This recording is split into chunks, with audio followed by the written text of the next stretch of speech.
Hello, and welcome to Stuff I Found Out This Week, which is all about stuff that I found out about this week. History time. This is going to be a little bit of biography time about a man named Adrian Carton de Wiart, and I'm going to be reading a little bit from the Wikipedia page here, just to give you an idea of what we're in for, because you see, he fought in several wars, from the Boer War in Africa all the way up through the Second World War, where he was in his 60s and still in the front line, and through all that he was shot in the face, head, stomach, ankle, leg, hip, ear, and blinded in his left eye, survived 2 plane crashes. When he was captured in World War II at age 65, he kept escaping, to the extent that actually his longest escape was 12 days of this man who could not speak Italian and only had one hand at that point, because it was blown off in World War I, and when the doctor refused to amputate his fingers, he ripped them off himself because he didn't want the studs. Just imagine this guy with one eye wandering around the Italian countryside, and somehow they couldn't catch him for 12 days. This man, yes, is old and white, and therefore should be just this boring person. And as a pacifist, I'm like, I disagree with your views on war, but great bejeebus! This nothing could kill this person, this guy, until he died in his own home, happily, of old age. Which just serves a reminder of follow your passions and be absolutely hardcore, and it's amazing what you too can do. Science time right now.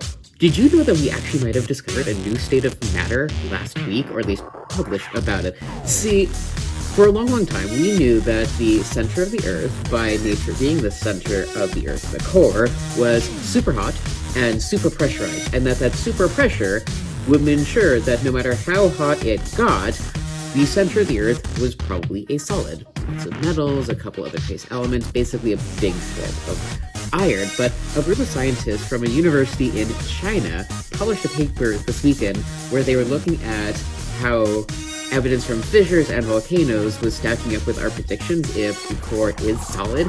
And what they realized is that it kind of does and it kind of doesn't. It seems to be in a state that's sort of like what they're calling super ionized state, where it's both solid and liquid at the same time.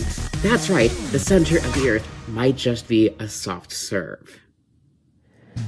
Doing this segment from my kitchen while I check on my starter, because I'm making 2 loaves of bread, one of which is just going to be standard sourdough, the other one is going to be some kind of adventure with cinnamon. Anyway, this is the context corner, because I cannot help but giving things fun names. A little bit of context for what's going on in the Ukraine right now, because you all know war, sadness. I'm not going to go into so much of that. The capital of Ukraine is a place I refer to as Kiev. I don't know how to pronounce it in Ukrainian, and I've been too lazy to look it up, which is actually not a good thing. How do you pronounce the name of the capital city of Ukraine? The Ukrainian spelling rather than the old Russian one. It is to be said as Kyiv? Kyiv. Anyway, when you think of Russia, you might think of great conservative Christianity, because they're very much seen as a Christian nation these days, but it's not Catholic, so they don't have the whole Pope thing. They have what's called a patriarch, because they are Orthodox, and the head of their church is called a patriarch. The original patriarchs of the Russian church were from Kyiv, the capital of Ukraine. That's where Russian Orthodoxy started. So this is not just Russia invading another country, this is also Russia invading a country because Kyiv was leaning more towards Western Europe, going towards NATO for the alliance, and the Russians were basically going, oh no, my Jerusalem is running away from me, which is probably not a good thing for them to feel. Anyway, I hope this adds a little bit of context to what's going on. And to end us off, we're going to have a little section called Review Corner, which is here in front of the wall of Amiibo and other amazing figurines. This one is pride of place there as well, where I'm going to be reviewing the video game that has stolen my heart, mind, and soul. That is right, Pokemon Legends Arceus.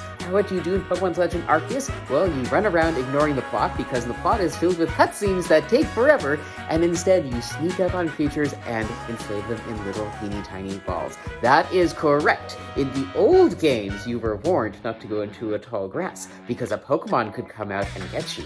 In this game, the Pokemon are warned not to go into the tall grass because you could come out and get them.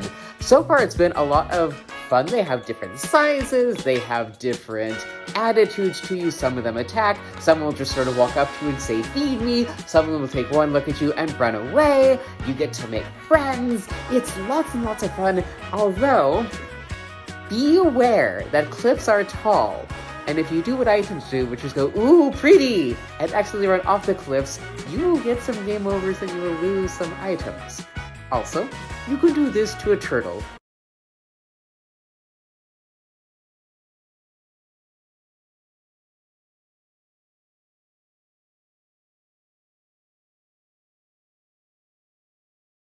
Which automatically makes this a wonderful game. I would give it 5 Pikachus out of a Jigglypuff. That poor, poor, poor Jigglypuff. And with that, that's the show. Please let me know if it's something you enjoyed, so it'll be something that I keep making. And with that, you are all wonderful, and I hope you have a fantastic week.